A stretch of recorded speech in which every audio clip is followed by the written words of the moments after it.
Okay, I got the red smoke. Gun runs north to south, west of the smoke, west of the smoke. Okay, copy. West of the smoke. I'm looking at danger close now. Come on with it, baby. Give it to me. I need it. You're cleared hot. Copy, cleared hot. All right, everybody, welcome back. Like I said, hopefully you are prepping for a killer weekend. We're going to dive into some Q&A. I have 3 questions today. They run the gambit a little bit. So let's just get right into it. Question number 1. I've learned a lot of the things.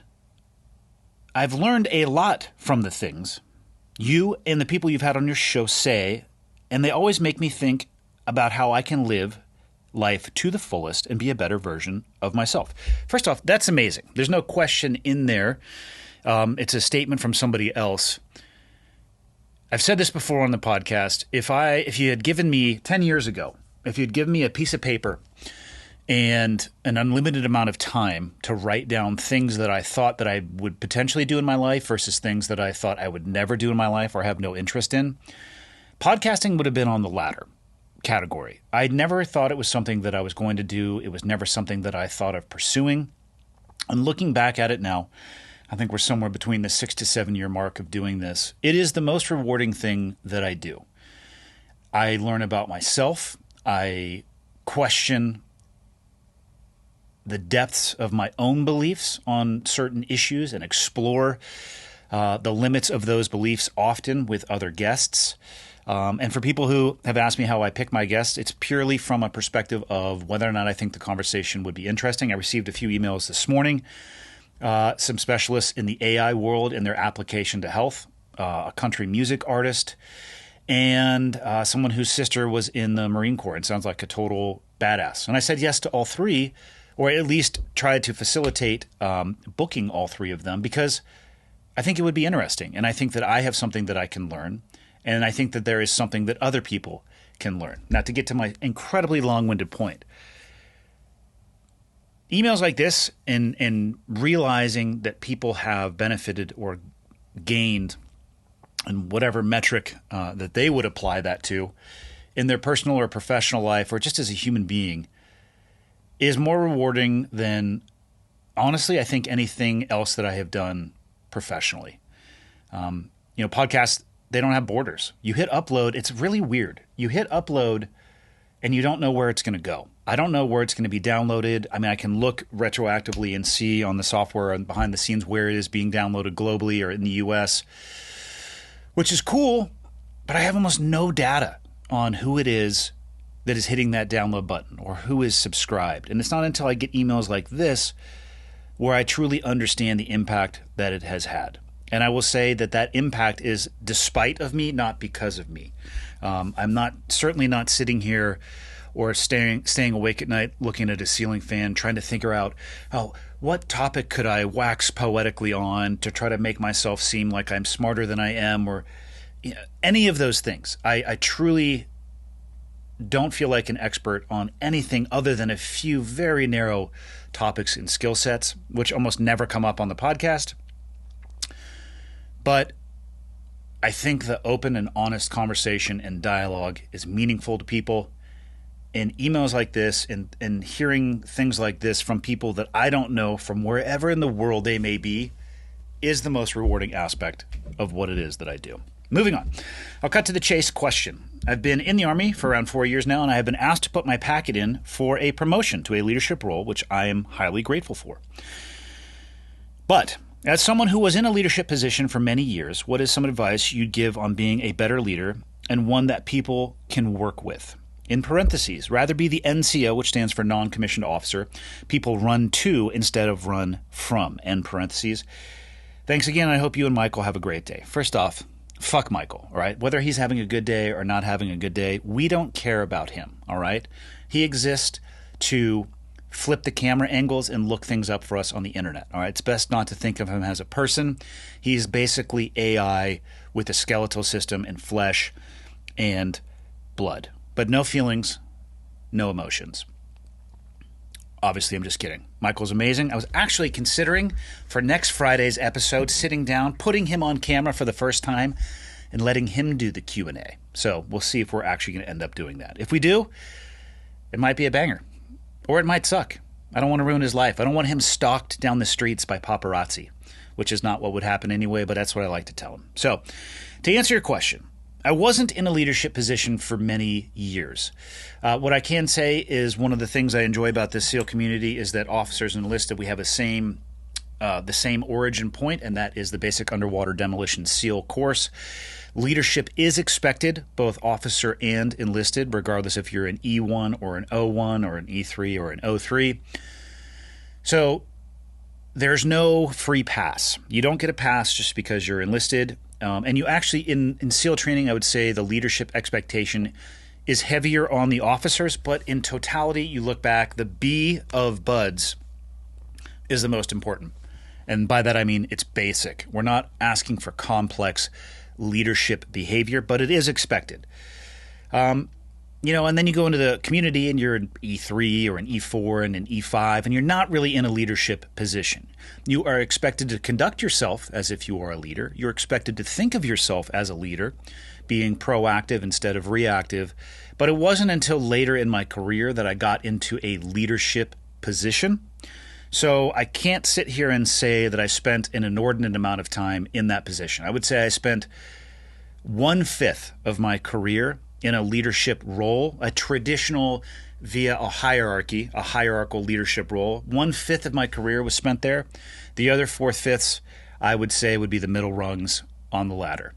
And they both were enjoyable, but for very different reasons. Now, you'd rather be the NCO that people run to instead of the NCO that people run from. I think my biggest piece of advice and suggestion for you would be to find your balance. You don't want to be the person that everybody runs from, but you also don't want to be the person that everybody runs to. If you create a role for yourself where people are consistently and constantly coming to you with everything, with the expectation that you are going to solve their problem or help them work through their issue, you are actually going to be robbing from them the work ethic and motivation that they are going to need to develop to be successful later on.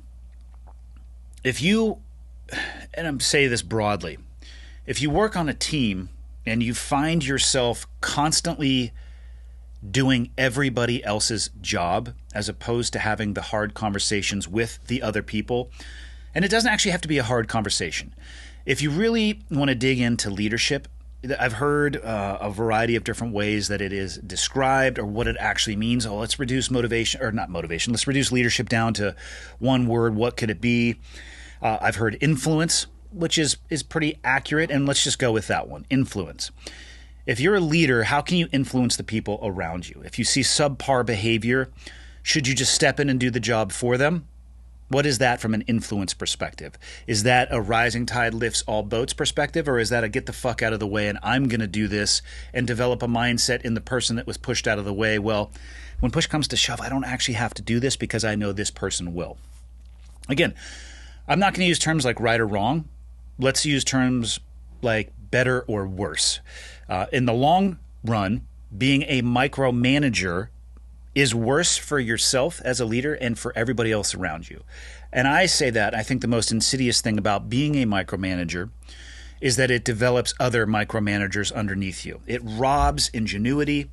It robs people's desire to be creative, because what they're waiting for at all times is for somebody else to come in and say, you need to do it like this in this timeline, and these are the steps that you need to follow, and actually just get out of the way and I'm going to do it for you. You're going to rob your people of their ability to find whatever in their who they are makes them click and drives them at the log on the fire of their motivation to get the job done. Are people going to make mistakes? Yes, they are going to make mistakes. Am I saying that the opposite of micromanaging is that you don't pay attention to your people? No, that's not what I'm saying at all. What I'm saying is you need to find a balance. And for most leaders, I would start you off at a basic recommendation of 80-20. 80 being the amount of time, 80% of the time you are focusing on having your head up and out, looking at issues that are at your level from a leadership or a managerial role. 20% of the time, you're down and in with your people, making sure that they have the tools that they need to do their job, that they understand what their job is. Roles and responsibilities and expectations are understood, and you can course correct and orient them if they're drifting off of course.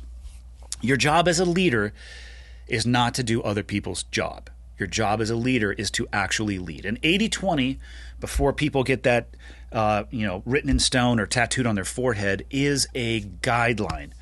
Maybe for some people it needs to be 70-30, depending on the maturity level and experience of the people that you're working with.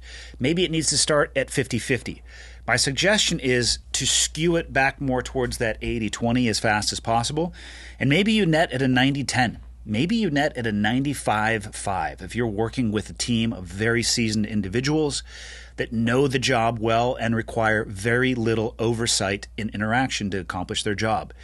It's actually an amazing thing as a leader when you can get yourself to that place, because then you can truly focus on making like the macro steps that an organization or team needs to make to evolve to the next level, to continue to succeed and excel. You're really looking at big picture items, while the rest of the people that are working for you and with you are looking at the micro steps that make those macro steps possible. It's an amazing thing, but it takes time and it takes practice. So you're going to have to find a balance.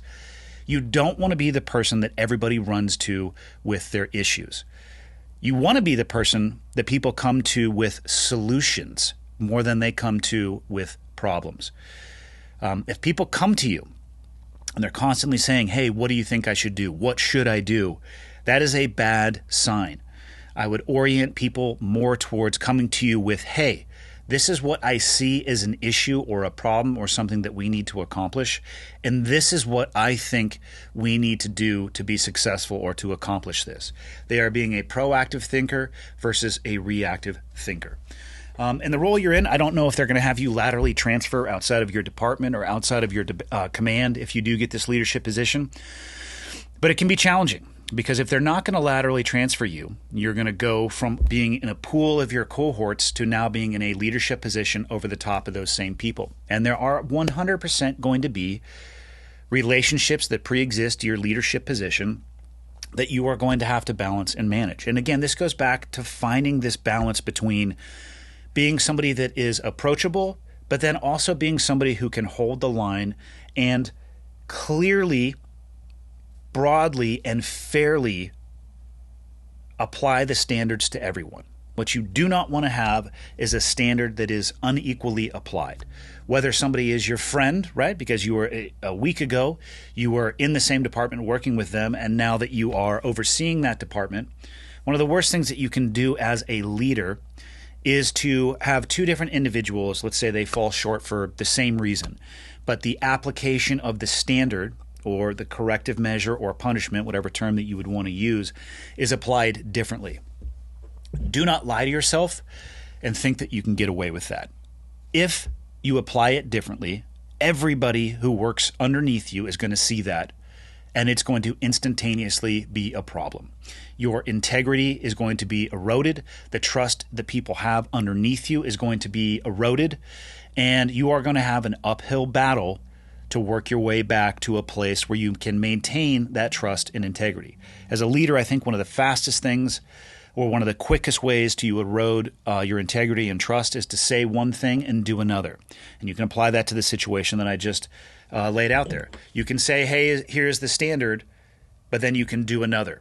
You can say that this is the standard, but apply it differently to one person and then to another. So if the standard is applied unequally, what is the actual standard? It's confusing to people and it's undermining to your position. You're going to have to find a balance. And I know with this email, you are probably looking for a step-by-step like how-to. I can't give that to you because everybody responds differently to leadership styles.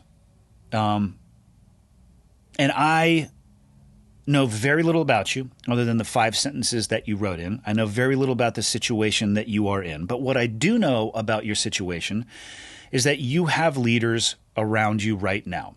And I think a valuable exercise for you would be, if you do actually continue with this and put your promotion package in, and hopefully you get accepted for it, Use the examples of leadership that you already have around you to determine what it is that you have found to be effective and ineffective, what it is that you as an individual like in certain leaders and what you dislike in others in leadership positions.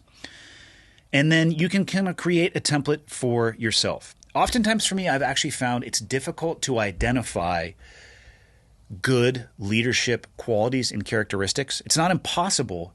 It's harder because you see somebody who really effectively and seamlessly can navigate any type of leadership challenges and environments with a variety of people working underneath them. It can be hard to pinpoint exactly what it is that they're doing that makes them so successful. The other side of that is, of course, the train wreck. And identifying poor leadership characteristics has always been easier for me because the train wreck is a little bit easier to do a post-mortem on. Like, wow, that guy's a fucking asshole. He doesn't care what other people think. He gets emotionally involved in everything that he is involved with, whether it's a simple problem or a complex problem. He's not interested in feedback. The guy's behavior seems to be defined by his ego. Those things are really easy to point out. Pay attention to them.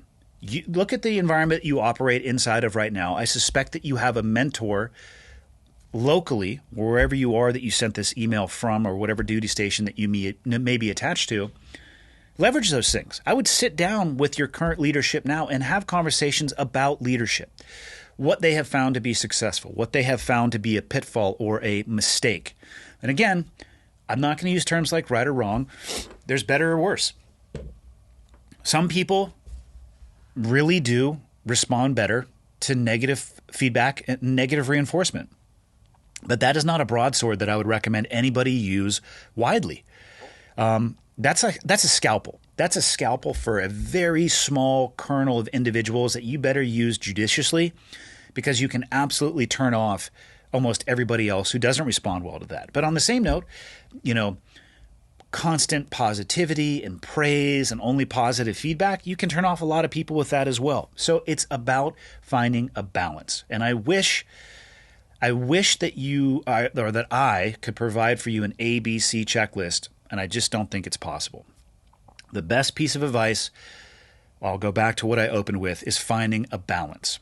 You are going to have to manage personal and professional relationships, which is not impossible, but it can be challenging.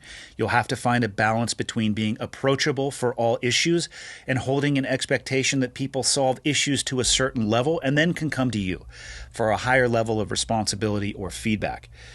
It's a stereo scale where you can move things up and down as needed. And honestly, when it comes to leadership, if you have 50 people, you might have 10 versions of that stereo scale. People are different. They respond different ways, and it's going to take time. Do not expect yourself to be perfect in your first leadership position or role. And also, don't expect other people to be perfect either.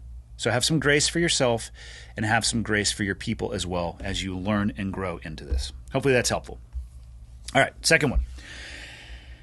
This email comes to me from somebody in Lahaina. Anybody who's been anywhere near social media or traditional news outlets over the last week or so is probably aware that Maui, specifically the Lahaina area of Maui, portions of it burned to the ground. It looks like an absolute catastrophe and disaster area because I think it meets the criteria for both of those. It's horrendous. The loss of life, catastrophic. And I don't even think they've even come near the total tally that it's going to be. Structural loss, the value, people, places, things, pets, horrendous. And I actually have been to Lahaina. I went there last November, so almost a year ago, with my wife and my son and my business partner and his partner and our very dear friends from Chicago.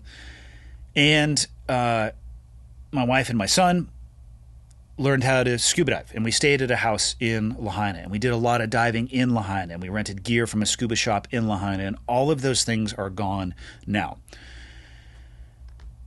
which is hard to wrap your head around. While we were there also, we went to a jiu-jitsu gym called Aloha Roll, and this particular email comes from somebody from that gym, and I'm hesitant to answer this question, and I'll explain why in a minute, so I'll read it first. We lost our jiu-jitsu academy to the fires in Lahaina this week. The name was Aloha Roll, run by Professor Gilberto, or Ghiberto. Hard to say sometimes when the L is there, hard, if you will, or when it's silent. As you know, jiu-jitsu is a source of both mental and physical health. I'm a longtime listener and Coast Guard vet now, and all I'm asking for is a shout-out or any ideas. Thank you, and hope to see you at Worlds in Vegas. I won't be there, but my wife Leah will be. I'm going to be trying to kill an elk while she is competing in the black belt category. A good question for your Q&A is, what does jiu-jitsu mean to Andy Stumpf? And what would it mean to lose it? I think your listeners would love to hear your perspective. And with this, he added the website to Aloha Roll. And I do believe that there is a GoFundMe for Aloha Roll. And I'll save that until the end when it comes to people wanting to make a difference and wanting to have an impact, and what they can offer currently is money and what should they do with it. So I'll end this particular question with that. Let's talk about the jiu-jitsu aspect, and this is why I'm hesitant to answer this question. I've been training now for just over 5 years. I just crossed the 5-year anniversary this month, actually. And I had heard about jiu-jitsu well over a decade ago, and I was so utterly and completely resistant to trying it because of the way some people talked about it. It was everything that they could talk about. It was all that they could talk about. It was like they were preaching the gospel or a sermon when they talked about jiu-jitsu. They were so enthusiastic and so overbearing talking about it that it actually turned me off to being interested. And because of that, my own experience, I try to be super cautious about how I talk about it. It is meaningful to me. And it is very important in my life, but I try to be sensitive about any of the things that I personally do in my life and any of the things that I like in my life, because I realize that if you get overboard with it, if you are out there just preaching about the thing that is important to you, instead of having the impact that you may want it to have, you can actually push people away. So I try to be judicious in the way that I talk about it. I train almost every day. I train on average about 2 hours per day, almost every day of the week, because my schedule allows me to do so. And I've actually crafted my schedule to make sure that I can do those things because it is important to me. But I realize not everybody's going to feel like that. And to some people, it's wholly uninteresting. So I pick and choose the questions that I will ask or answer about it when it comes to Full Auto Friday stuff. I will sit down with jiu-jitsu practitioners and talk to them about it because I do think it's impactful and I do think it exposes people. I just am cautious with what it means to me because in my own enthusiasm, I don't want to tune people out. So to answer your question, actually, let's go a little bit up here. As you know, jiu-jitsu is a source of both mental health and physical health. What I'm going to say is I would throw an asterisk on that. For some people, it can be. For other people, it can actually be the tool that they use to hide from their mental health. It can be an activity that they lose themselves in instead of dealing with what they need to deal with. And I get this insight not from my own personal experience, but in conversations with my wife. My wife is a 2-stripe black belt. She was a world champion in the adult division at blue belt. I think she medaled at purple, and she's a multi-time masters black belt champion. And she has been coaching for over a decade, and she has talked about her own experiences and the experiences of others of using jiu-jitsu as an escape, not as a tool to develop or refine your mental health. There are other activities that I have done that focus your attention so closely into the moment that you can pay attention to nothing else. No other problem in your life is important. You just truly don't have the bandwidth to think about it because if you make a mistake in that environment, you're going to die. Wingsuit base jumping is a good example of this. When your toes are on the edge and you're zipped up in your nylon straitjacket with your magic backpack on, if you are not thinking about the next 1 to 3 seconds of your life, you are in a very dangerous headspace. And if you can find something that allows you to focus to that level of granularity, it is amazing the relief that you can feel by not being bombarded with the stress that we all have in daily life. I call it like that static. If you were just to turn up a stereo, just a brrr, Imagine being saturated with that for years and then finding something that allows you to mute that for a little bit. It's an amazing thing. It can clear your head. And in my own experience, when it comes to wingsuit base jumping, it would do exactly those things. And the mistake I think that can be made, both in that environment, even though there are far fewer people who participate in that than in jiu-jitsu, I've heard the same thing described by people in jiu-jitsu. It allows them to shed all of the other stress or issues or concerns or worries that they may be having in their life in that moment. And it gives them a sense of peace while they are out there participating in that activity.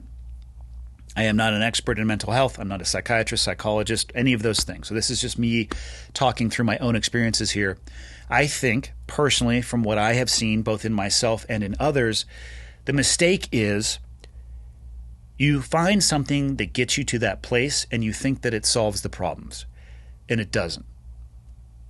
It allows you to escape from those problems for a little bit from the perspective of thinking about them or being bombarded by them.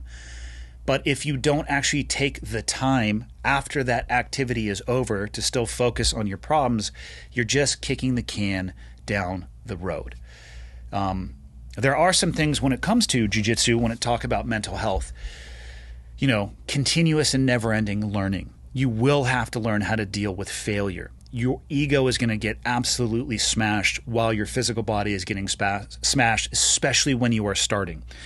You're going to internally recognize in yourself when you're avoiding rolling with people because it's a harder roll versus an easier roll. And in my own opinion, you should go after those harder rolls because that's where the growth can be gained, both in your technique, your jiu-jitsu, your physical attributes, your mental health. So all of those things are there, but you could also completely lose yourself in the activity and do no work on your mental health whatsoever. And you could be an absolute savage on the mats and a fucking mess off of them. And that is what I have heard described from my wife many times. So it can't be used as this prescription for mental health. It can be used as a tool that I think can help you address mental health issues, that can put you into a place where perhaps you'd be more malleable or susceptible to coaching and conditioning and help and training from a professional that can help you work through issues by maybe cracking a door that you can walk through by participating in the activity. But I don't want anybody to be confused that the activity itself is what provides mental health. I disagree with that very deeply. I do think it puts you into a place or allows you a portal to a place where you can work on them effectively, but it requires additional steps outside of jiu-jitsu. Physical health, I absolutely think it provides a great level of physical health. People ask me all the time, do I need to get in shape to start jiu-jitsu? My answer to that is no. Wherever you are right now, if you have the ability to move, I would recommend doing it. I've talked to so many people who tell me they need to get in shape before they start jiu-jitsu. I personally think that's an excuse. But if you want to give yourself excuses or lie to yourself, go ahead. It's not for me to correct the course of your life. It's for you to do that. You're the only person with the hands on the wheel. You can start doing jiu-jitsu if you are physically able to move. So what does it mean to me? The biggest thing to me, and again, everything I say from here on out or until I clarify further is just my own personal experience. What I love the most about jiu-jitsu is that I don't think you can master it. It is a never-ending, it's a treadmill of education, not a set of stairs that is fixed in place, and once you get to the top, that's it. You've gone from the first floor to the 10th floor, and when you get to the top of the building, you stand above everybody and you survey the peasants and you lord over them. That is, from what I can tell, the exact opposite. It's a treadmill that is set on a really low incline, and once you step on it, you just keep walking. And maybe you get to the 10th floor, and by that, the 10th floor is only your 10th floor. I think the biggest mistake is people comparing their 10th floor to somebody else's or the 9th or whatever it may be. But it just never ends. And I am fascinated by things that are like that. I love things that are impossible to master because I like learning. I would describe myself as a relatively curious person. And I like doing things that challenge me. I have never had a day in 5 years of doing jiu-jitsu where I did not have a challenge that was either physical or mental or both. Most often, it's both. On Sundays, you just seem like you're clicking, but it's still physically challenging. You're getting a workout in. You leave feeling better about yourself than you did going in, assuming that you can actually leave what happened on the mats, which you absolutely should. I think it's easily forgotten that you're out there participating in a rule set, in a constrained environment, in a uniform, with your friends, with people that are not actually, hopefully, trying to hurt you. They're out there, you're training partners, and you're training each other. Jiu-jitsu is something that you can't do by yourself. It's an individual team sport. You progress at the pace that you progress at, but you need other people to train with to do so. And it's easy to develop a grudge. There's a guy out there or gal that just kicks your ass every single time, and you confuse what's happening on the mats with who they are as a person. Or what happens on the mats is taken off of the mats, and your personal relationship with that individual is strained because of what happens on the mats. And for most people, I think it's easy to separate the two and not, don't take work home with you, or don't take what happens on the mats home with you. Easier said than done in some cases, but the more that you can do that, the healthier it's going to be for you. So it's this challenge that pushes me physically. I feel better as a person. I think I can, for me, and I've said this many times, and I'm generally quite open about it, there is a direct link for me personally between physical activity and my mental health. The times that I have struggled the most with my mental health are the times that I have been unable to physically work out. And the ability to train a couple hours every day with my friends in an environment that I enjoy does great things for me, both physically and mentally. What I'll say is you don't need a gym to find a community of people that you can train with. Aloha Roll was super cool. I love the fact that we were able to go in there. It was a beautiful gym. It was very clean. The members were awesome. The coaching staff was awesome. And I hate to see people losing that infrastructure. But don't confuse infrastructure for community. I have trained in people's garages. I've trained in my own garage. I've trained out on my patio. We have a private training facility that we use. And it's less about where you train and more about the people that you are training with. So I know that this infrastructure loss sucks. And my recommendation for the people at Aloha Roll is find a way to train with each other. Keep that community intact until you can find a second piece of infrastructure. And I think it will help you. That physical and emotional and mental challenge will help you deal with the absolute horrendous catastrophe that many are dealing with, specifically in Lahaina. For me, it would be very difficult if I lost jiu-jitsu because it has become a staple of my physical activity in my life. But what I'll say is this. If I did lose it, if something happened where I was unable to continue to train, because I can identify in myself the need for physical movement and its association with my mental health, I would find a different activity. Be cautious, becoming overly dogmatic about one thing and just planting this anchor in the ground and convincing yourself that it is the end-all be-all. I'm not sure that there is anything in life that is the end-all be-all, and I would put jiu-jitsu in that category as well. It's an amazing thing to participate in, but in the absence of jiu-jitsu, my advice to you and what I would do myself is find something else to keep me physically active. In the meantime, to bridge me until I could find that community or infrastructure, or until I could find what it is I was going to devote my time to next. Like I said, I train 2 hours a day. Let's say for whatever reason, jiu-jitsu got wiped off the face of the earth here in Kalispell, Montana. I would find in that 2 hour time period something for me to do that probably would net me less of a reward from a physical and mental perspective, but enough of a reward that I could continue to add things or subtract things or allocate more time elsewhere to replace it. Whether that be hiking, or some people want to go into a CrossFit gym and do something that's a really high intensity to get that physical and mental stimulus from that, or archery, or off-road mountain bike riding, or dual sport motorcycle riding. It would be physical in nature, and I would allocate that time. Having said that, it would suck because It's an activity that my wife deeply loves and has meaning in her life. And I love the fact that we are able to share it. And we have like a shared vernacular of things that we can talk about, shared experiences. We can do it together.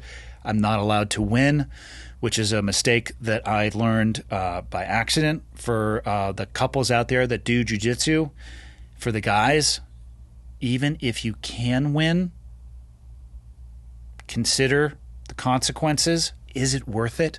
Is the off-the-mat frustration worth the on-the-mat victory? Survey says no. So